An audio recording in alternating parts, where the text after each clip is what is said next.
11 o'clock, November 11th, 1918. The exact moment the guns stopped. People ask me what I felt. They expect me to say relief, joy, maybe tears of gratitude. They want to hear that it was the happiest moment of my life. If it wasn't, I'm 60 years old now. 40 years since that morning, and I still hear the silence. That's what people don't understand. The silence was worse than the guns. The silence meant we had to think about what we'd done, what we'd become, what we'd survived for. They told us at dawn, November 11th, Armistice signed, ceasefire at 1100 hours. The war was over. 4 years of killing, and someone had finally signed a piece of paper that said we could stop. 6 hours. We had 6 hours left to fight. My name is Henry Caldwell. I was 19 years old when I enlisted in 1917. Farm boy from Iowa, never been more than 50 miles from home. Thought the war would be an adventure. Thought I'd see Paris, shoot some Germans, come home a hero, be back by Christmas. I was 20 when I reached France, the 42nd Division, the Rainbow Division, they called us. Shipped straight to the front lines near Chateau Thierry.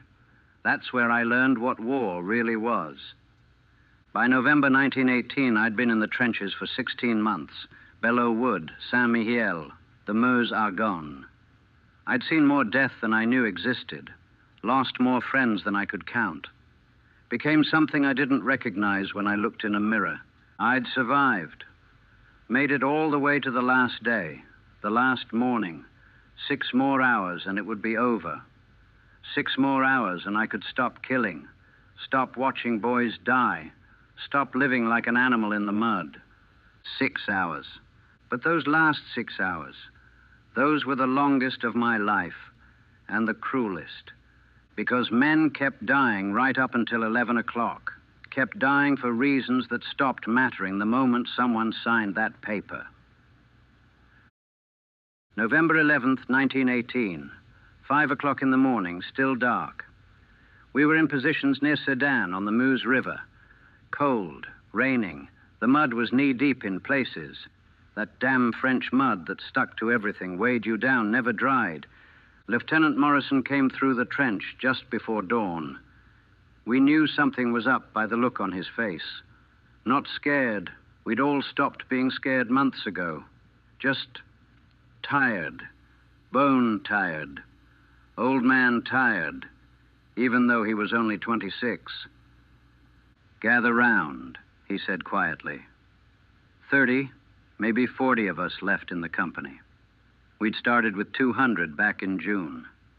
Armistice has been signed, he said. The war ends at 1100 hours. Ceasefire at exactly 11 o'clock. Nobody cheered. Nobody said anything at first. We just looked at each other. 6 hours. 6 more hours in this hell, and then it would be over. What do we do until then? Someone asked. Private Jennings, I think. Young kid from Pennsylvania. Morrison's face went hard. Division command says we continue operations, push forward, maintain pressure on the enemy. The words hung there in the cold morning air.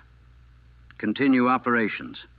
6 hours from the end of the war, and they wanted us to keep attacking, keep killing, keep dying. That's insane, muttered Corporal Davis. He was standing next to me, this big farmer from Nebraska. Survived since 1917, made it through everything. Why? What's the goddamn point? Morrison didn't answer, didn't need to. We all knew. Some general somewhere wanted to say he'd advanced his line before the armistice. Some politician needed to claim victory in the final hours.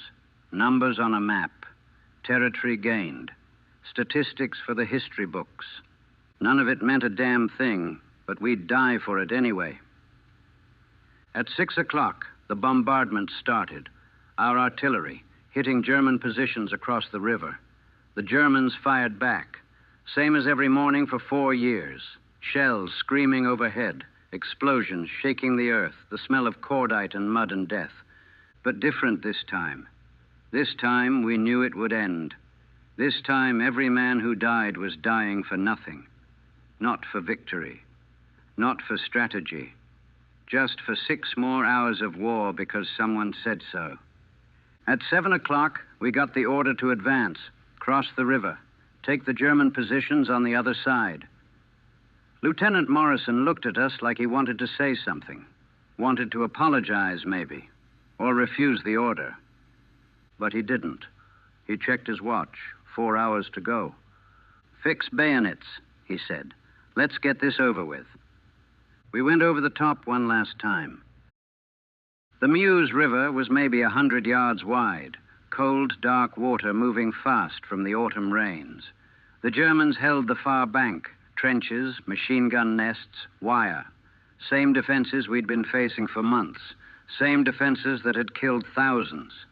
Engineers had thrown pontoon bridges across during the night. Flimsy things, barely holding together in the current. We were supposed to cross them under covering fire and take the German positions. 6 hours before the war ended, we started across at 7:30. I was in the second wave. Watched the first group go, maybe 20 men running across those swaying bridges while German machine guns opened up. The noise was deafening. Bullets hitting the water, hitting the wood, hitting flesh. Men started falling immediately. I saw Tommy Preston from Iowa, kid from 2 towns over from me we'd enlisted together, take a round through the chest. He grabbed at it, staggered 2 steps, and fell off the bridge into the river. The current took him. He was gone in seconds. 20 years old, 3.5 hours from peace. "Move! Keep moving!" Lieutenant Morrison was screaming, pushing us forward. I ran. Don't remember making the decision. Just ran across that bridge with bullets snapping past, men falling around me, the whole structure shaking and swaying. Made it across somehow. Threw myself into a shell crater on the German side. Corporal Davis landed next to me, breathing hard. "This is fucking insane," he said. Not scared, not angry, just stating fact. We were attacking fortified positions 3 hours before the end of the war. We pushed forward. House to house, fighting through what was left of a village. The Germans fought back hard. They knew about the Armistice, too. They'd been told the same thing. 11 o'clock. But until then, we were still enemies, still trying to kill each other. I cleared a house with Davis and Private Martinez. German soldier hiding in the cellar. Young kid, maybe 17, terrified. He had his rifle, but his hands were shaking, too bad to aim it. I could have shot him. Should have, by the rules of war. Davis lowered his rifle.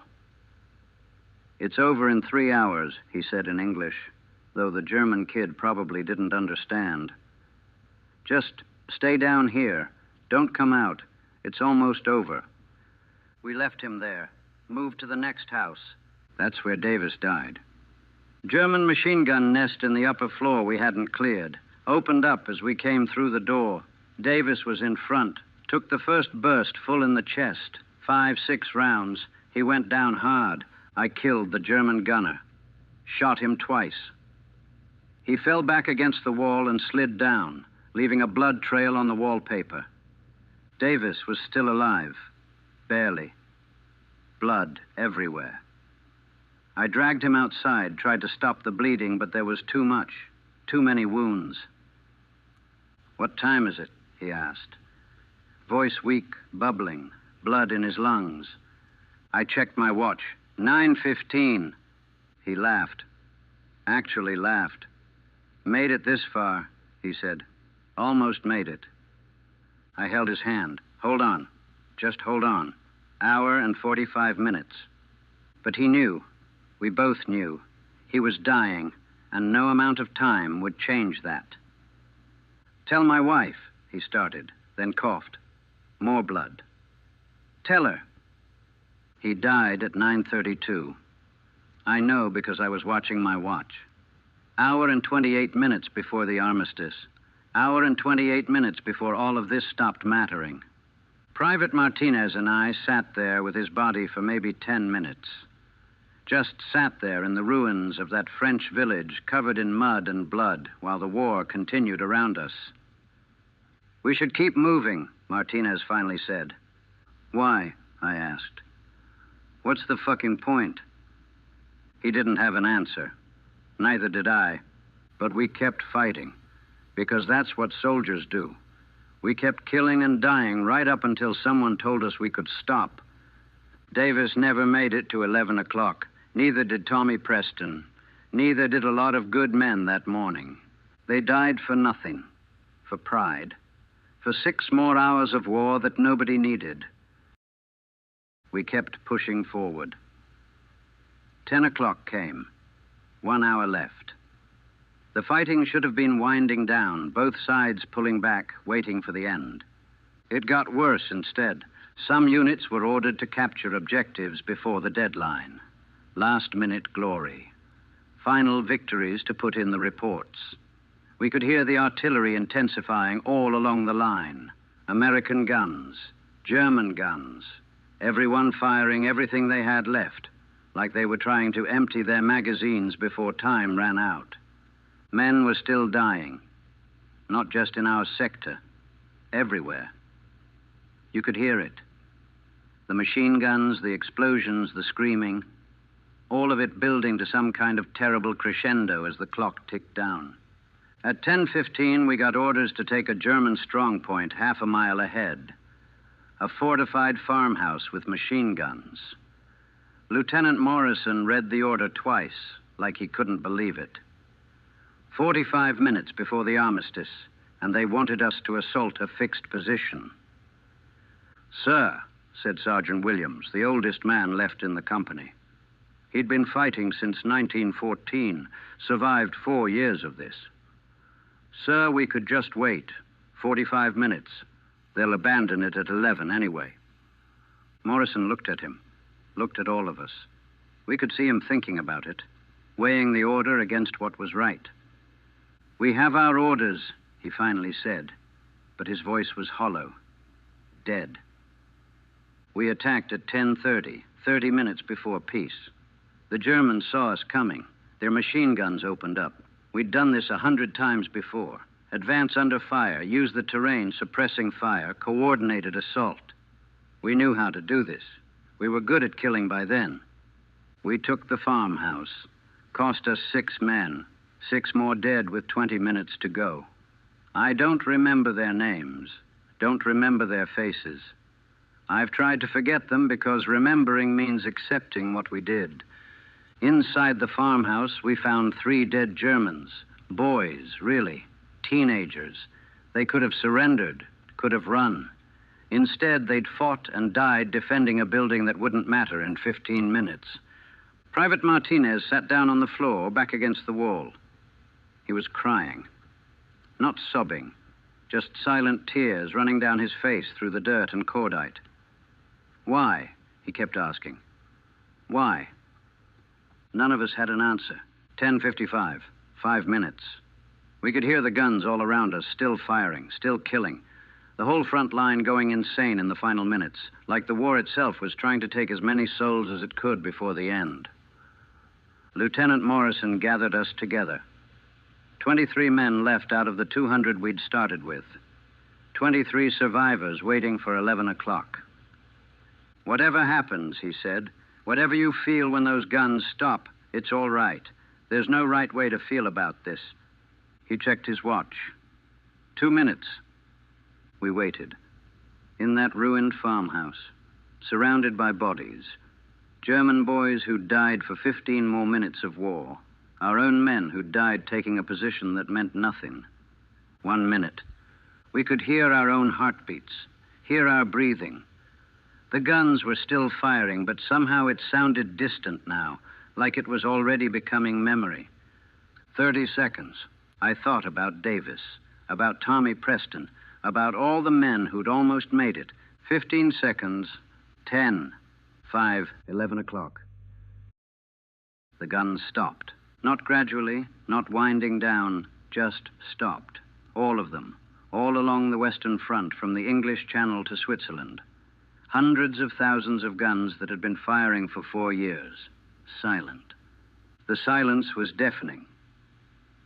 I've tried to explain it to people. The silence after years of constant noise, after months of never being out of earshot of artillery, machine guns, rifle fire, explosions. Your ears ringing from it, your body vibrating with it, your mind shaped around it. And then it just stops. It was like the world ended. We stood there in that farmhouse, 23 men, and nobody said anything. Nobody cheered. Nobody celebrated. We just stood there in the silence, listening to nothing, and it was the most horrible sound I'd ever heard. Because in the silence, you had to think, had to remember, had to count the cost. Private Martinez broke first, started sobbing, not crying, sobbing, collapsed to his knees, hands over his face, these terrible sounds coming out of him, like something had broken inside and was pouring out. Nobody tried to stop him. Nobody told him to be a man, to pull himself together. We understood. We all felt it. Sergeant Williams walked outside. I followed him. He was standing in the yard, staring at nothing. His hands were shaking. This man who'd survived 4 years, who I'd never seen show fear, was shaking like a leaf. "We did it," he said quietly. "We survived." But he didn't sound happy. He sounded lost. Down in the village, we could hear voices now, Germans, Americans, calling out to each other, not shooting, just talking. After 4 years of trying to kill each other, suddenly we were just men again. Some of our boys started walking toward the German lines, just walking out in the open, no weapons. The Germans did the same.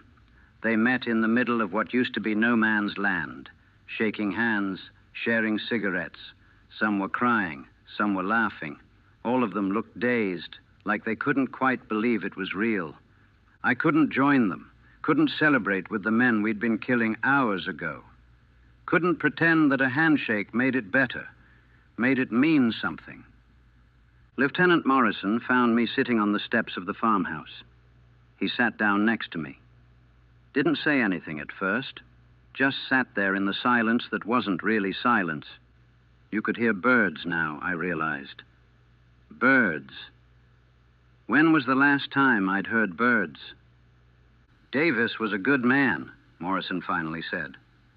"He died at 9:32, I said. Hour and 28 minutes before this. We could have waited. We could have just waited." Morrison nodded slowly. "I know." "Then why didn't we?" My voice was cracking. I was 20 years old and I felt 100. Why did we keep fighting? Why did they make us keep killing when they knew it was ending? He didn't answer, couldn't answer. There was no answer that made sense. We sat there together, 2 men who'd survived, surrounded by those who hadn't. The war was over. We'd won. 4 years of killing, and we'd won. It didn't feel like winning.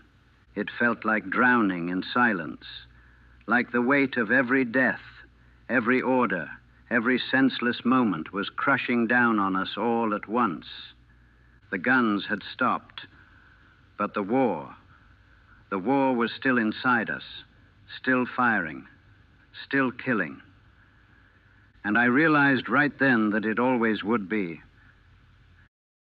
I came home to Iowa in February 1919. They held a parade in town. Maybe 300 people lined Main Street, waving flags, cheering. The mayor gave a speech about heroes and sacrifice and how we'd made the world safe for democracy. I stood there in my uniform with my medals pinned to my chest, and all I could think about was Davis dying at 9:32. Tommy Preston falling into the Meuse River. 6 men dead taking a farmhouse 30 minutes before peace. My father shook my hand. "Proud of you, son. You did your duty." I nodded. Didn't trust myself to speak. What could I tell him?